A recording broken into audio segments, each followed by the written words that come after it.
Hello नमस्कार दोस्तों, स्वागत है आपका अपने चैनल यूपी एजुकेशन में। आज हम आए हैं दोस्तों आपके बीच में इतिहास का प्रश्न लेकर। कम समय में ज़्यादा क्वेश्चन कराने का प्रयास करेंगे। वीडियो के अंत तक जरूर बने रहिए दोस्तों। अगर आपको वीडियो अच्छा लगे तो प्लीज़ लाइक, शेयर और सब्सक्राइब जरूर करिए। आपका एक सब्सक्राइब दोस्तों हमारे लिए बहुत महत्वपूर्ण होता है। तो दोस्तों आपका ज़्यादा समय न लेते हुए हम क्वेश्चन शुरू करते हैं। आज का हमारा पहला प्रश्न है दोस्तों, अशोक के शिलालेखों की खोज सर्वप्रथम किसने की? बताइए, अशोक के शिलालेखों की खोज सर्वप्रथम किसने की थी? बताइए, इसका सही आंसर क्या होगा? जेम्स प्रिंसेप ने, कि पाद्रेटी फैनथेलर ने, विलियम जोन्स ने, कि चार्ल्स विल्किंस ने? बताइए, अशोक के शिलालेखों की खोज सर्वप्रथम किसने की थी? तो इसका सही आंसर होगा दोस्तों पाद्रेटी फैनथेलर ने। किसने की थी? पाद्रेटी फैनथेलर ने। अशोक के शिलालेखों की खोज सर्वप्रथम पाद्रेटी फैनथेलर ने की थी। अगला क्वेश्चन, अशोक के शिलालेखों को सर्वप्रथम किसने पढ़ा? बताइए, अशोक के शिलालेखों को सर्वप्रथम किसने पढ़ा था? बताइए, जेम्स प्रिंसेप, पाद्रेटी फैनथेलर, विलियम जोन्स, उपरोक्त में से कोई नहीं। बताइए, अशोक के शिलालेखों को सर्वप्रथम किसने पढ़ा था? तो इसका सही आंसर क्या होगा दोस्तों? इसका सही आंसर होगा जेम्स प्रिंसेप ने। किसने? जेम्स प्रिंसेप ने अशोक के शिलालेखों को सर्वप्रथम पढ़ा था। अगला क्वेश्चन, सांची के स्तूप का निर्माण किसने करवाया था? बताइए, सांची के स्तूप का निर्माण किसने करवाया था? बताइए, चंद्रगुप्त मौर्य ने, अशोक ने, बिंदुसार ने, कि चंद्रगुप्त द्वितीय ने? किसने करवाया था? इसका सही आंसर क्या होगा? इसका सही आंसर होगा अशोक ने। किसने करवाया था? अशोक ने। सांची के स्तूप का निर्माण अशोक ने करवाया था। अगला क्वेश्चन,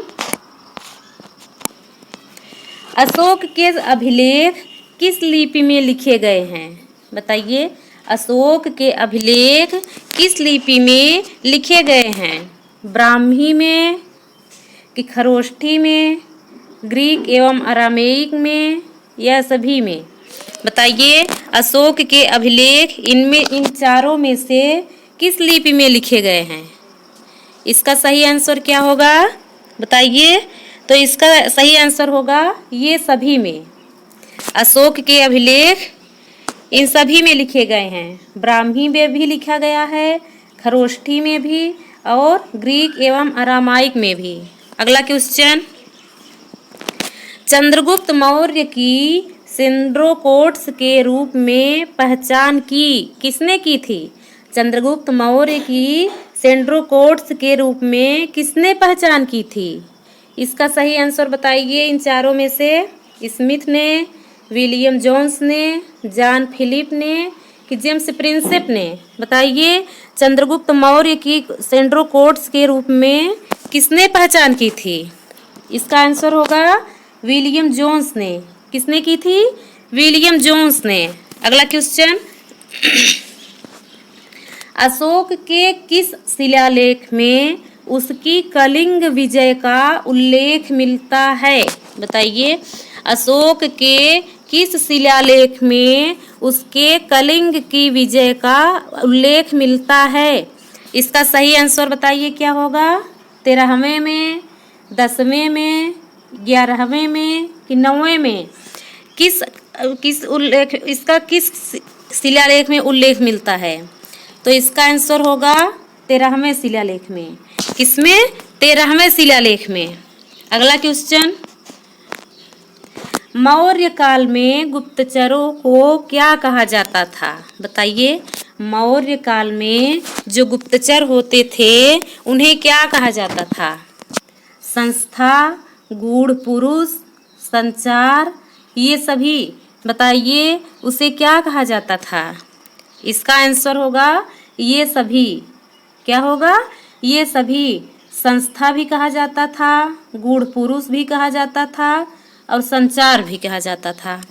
अगला क्वेश्चन, मेगास्थनीज के अनुसार भारतीय समाज को कितने भागों में विभक्त किया गया है? बताइए, मेगास्थनीज के अनुसार भारतीय समाज को कितने भागों में विभक्त किया गया है?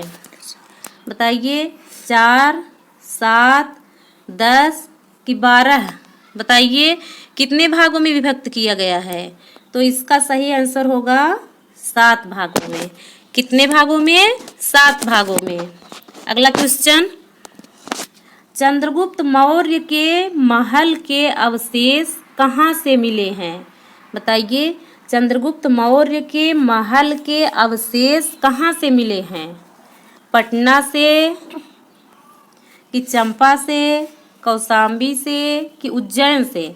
बताइए कहाँ से मिले हैं? इसका सही आंसर क्या होगा? इसका सही आंसर होगा पटना से। कहाँ से? पटना से मिला है। अगला क्वेश्चन, अशोक के धम्म की परिभाषा कहाँ से ली गई है? बताइए, अशोक के धम्म की परिभाषा कहाँ से ली गई है? ऋग्वेद, आचारांग सूत्र, राहुलोवाद सूत्र, अथर्ववेद? बताइए इनमें से कहाँ से परिभाषा ली गई है? इसका सही आंसर क्या होगा? तो दोस्तों इसका सही आंसर होगा राहुलोवाद सूत्र से। अशोक के धम्म की परिभाषा राहुलोवाद सूत्र से ली गई है। अगला क्वेश्चन, मौर्य काल में प्रचलित विष्टि, यह विष्टि जो है ये क्या था? बताइए, धार्मिक कर था कि भूमि कर था, सिंचाई कर था कि निःशुल्क श्रम था? बताइए मौर्य काल में प्रचलित विष्टि क्या था? इसका सही आंसर होगा निःशुल्क श्रम था। क्या था? निःशुल्क श्रम था। अगला क्वेश्चन, भारत में सर्वप्रथम सोने के सिक्के किसने चलाए? भारत में सर्वप्रथम सोने के सिक्के किसने चलाए थे? कुषाणों ने, इंडो ग्रीक ने, गुप्त ने कि मौर्य ने? बताइए भारत में सर्वप्रथम सोने के सिक्के किसने चलाए थे? इसका सही आंसर क्या होगा? इसका सही आंसर होगा इंडो ग्रीक ने। इंडो ग्रीक लोग जो थे उन्होंने सोने के सिक्के चलवाए थे। अगला क्वेश्चन, शीशे के सिक्के किस वंश के शासकों ने चलाए? बताइए, शीशे के सिक्के किस वंश के शासकों ने चलाए थे? बताइए, शुंग, कण्व, सातवाहन, इंडो ग्रीक? बताइए शीशे के सिक्के किस वंश के लोगों ने चलाए थे? तो इसका आंसर होगा सातवाहन लोगों ने। सातवाहन वंश जो था उन्होंने शीशे के सिक्के चलवाए थे। अगला क्वेश्चन, ब्राह्मणों को सर्वप्रथम भूमि अनुदान देने की प्रथा किसके समय से प्रारंभ हुई? ब्राह्मणों को सर्वप्रथम भूमि अनुदान देने की प्रथा किसके समय से प्रारंभ हुई?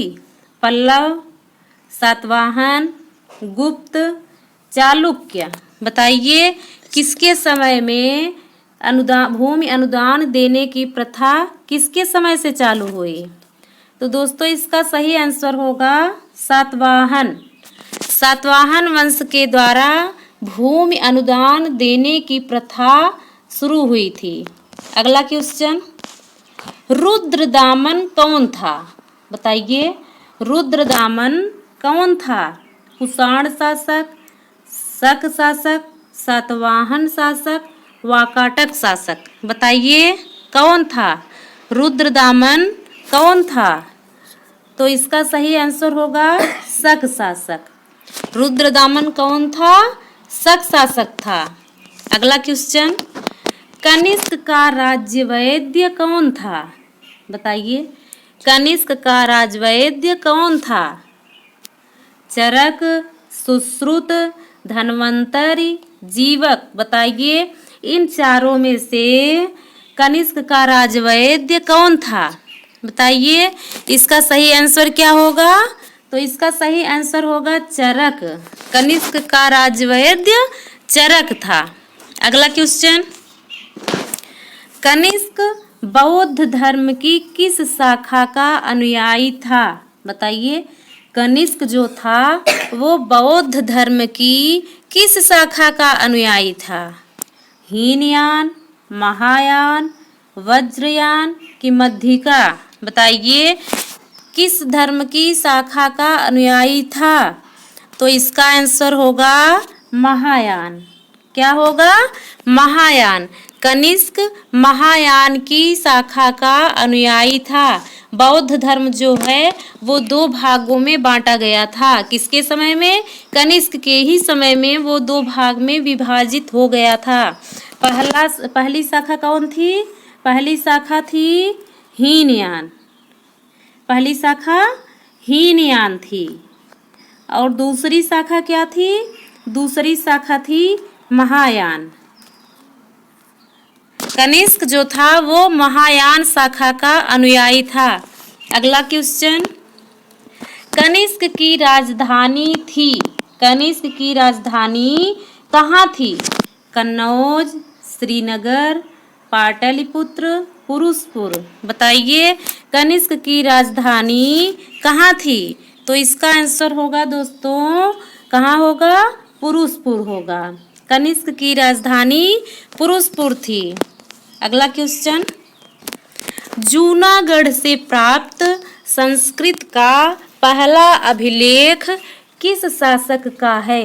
बताइए जूनागढ़ से प्राप्त संस्कृत का पहला अभिलेख किस शासक का है? बताइए कनिष्क, गोंदोफर्निस, रुद्रदामन, विमकड़फिसस। बताइए इसका सही आंसर क्या होगा? दोस्तों इसका सही आंसर होगा रुद्रदामन। जूनागढ़ से प्राप्त संस्कृत का पहला अभिलेख रुद्रदामन शासक का है। अगला क्वेश्चन, निम्न में से किस स्थान पर रोम बस्ती मिली है? बताइए निम्न में से किस स्थान पर रोम बस्ती मिली है? तक्षशिला, अरिकमेड़, हम्पी, सतारा। बताइए इसका सही आंसर क्या होगा? तो दोस्तों इसका सही आंसर होगा अरिकमेड़ से। रोम बस्ती कहाँ से मिली है? अरिकमेड़ से। अगला क्वेश्चन, बुद्ध चरित की रचना किसने की थी? बताइए बुद्ध चरित की रचना किसने की थी? बाणभट्ट ने, हर्षवर्धन ने, अश्वघोष ने कि नागार्जुन ने? बताइए किसने की थी? तो इसका सही आंसर होगा अश्वघोष ने। बुद्ध चरित की रचना किसने की थी? अश्वघोष ने। अगला क्वेश्चन, निम्न में से किस शासक ने गुप्त संवत प्रारंभ किया? बताइए किस शासक ने गुप्त संवत प्रारंभ किया? किसने किया था? चंद्रगुप्त प्रथम ने। बताइए चंद्रगुप्त प्रथम ने कि चंद्रगुप्त द्वितीय ने, समुद्रगुप्त ने कि श्रीगुप्त ने? बताइए किसने किया था? तो दोस्तों इसका सही आंसर होगा चंद्रगुप्त द्वितीय ने। किसने किया था? चंद्रगुप्त द्वितीय ने गुप्त संवत को प्रारंभ किया था। और दोस्तों चंद्रगुप्त द्वितीय जो थे इन्होंने विक्रम संवत का प्रारंभ किया था। अगला क्वेश्चन, भारत का नेपोलियन किस गुप्त शासक को कहा गया है? बताइए भारत का नेपोलियन किस गुप्त शासक को कहा गया है? चंद्रगुप्त द्वितीय, स्कंदगुप्त, कुमारगुप्त, समुद्रगुप्त। बताइए भारत का नेपोलियन किस गुप्त शासक को कहा गया है? तो इसका सही आंसर क्या होगा? इसका दोस्तों सही आंसर होगा समुद्रगुप्त को। किसको? समुद्रगुप्त को कहा गया है। अगला क्वेश्चन, चीनी यात्री फाहियान किसके शासनकाल में आया था? बताइए। चीनी यात्री फाहियान किसके शासनकाल में भारत आया था? चंद्रगुप्त द्वितीय या विक्रमादित्य, समुद्रगुप्त, हर्षवर्धन, चंद्रगुप्त मौर्य? बताइए। फाहियान किसके शासनकाल में भारत आया था? तो इसका सही आंसर क्या होगा?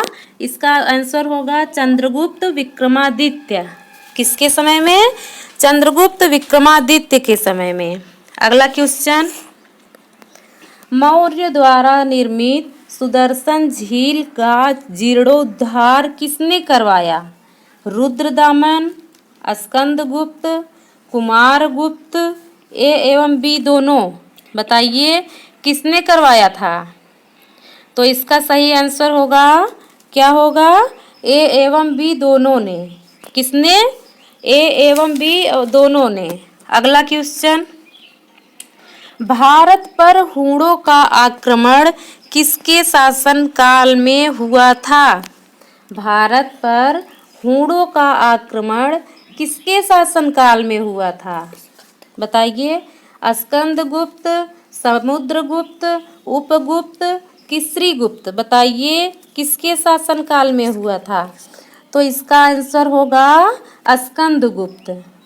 किसके शासनकाल में? स्कंदगुप्त के। अगला क्वेश्चन, नवरत्न किस गुप्त शासक से संबंधित हैं? बताइए। नवरत्न किस गुप्त शासक से संबंधित है? समुद्रगुप्त, चंद्रगुप्त विक्रमादित्य, स्कंदगुप्त, यह सभी? बताइए किससे संबंधित हैं? तो इसका आंसर होगा चंद्रगुप्त द्वितीय। किसके समय में? चंद्रगुप्त द्वितीय या चंद्रगुप्त विक्रमादित्य। अगला क्वेश्चन, नालंदा विश्वविद्यालय का संस्थापक कौन था? बताइए। नालंदा विश्वविद्यालय का संस्थापक कौन था? स्कंदगुप्त, कुमारगुप्त, धर्मपाल, समुद्रगुप्त? बताइए नालंदा विश्वविद्यालय का संस्थापक कौन था? तो इसका सही आंसर होगा दोस्तों, क्या होगा? कुमारगुप्त था। कौन था? कुमारगुप्त था। अगला क्वेश्चन, गुप्तकालीन स्वर्ण सिक्कों को क्या कहा जाता था? गुप्तकालीन स्वर्ण सिक्कों को क्या कहा जाता था? दीनार, रुपयक, निष्क, करसापड़? बताइए क्या कहा जाता था? तो इसका आंसर होगा दीनार। गुप्त काल में स्वर्ण सिक्कों को दीनार कहा जाता था। अगला क्वेश्चन, और ये लास्ट क्वेश्चन है दोस्तों, निम्न में से कौन सुमेलित नहीं है? बताइए इनमें से कौन सुमेलित नहीं है? इसका आंसर बताइए क्या होगा? मुद्रा राक्षस, विशाख दत्त इसके रचनाकार हैं। अभिज्ञान शाकुंतलम रचना कालिदास की है। शूद्रक की मृच्छकटिकम है। और स्वप्नवासव दत्ता किसकी है? ये दंडी की नहीं है, जबकि यह किसकी है? ये भास की रचना है। किसकी रचना है? ये भास की रचना है। दोस्तों हमारे 30 क्वेश्चन कंप्लीट हुए। अगर आपको वीडियो अच्छी लगे तो प्लीज़ लाइक, शेयर और सब्सक्राइब ज़रूर करिए दोस्तों। थैंक यू, धन्यवाद।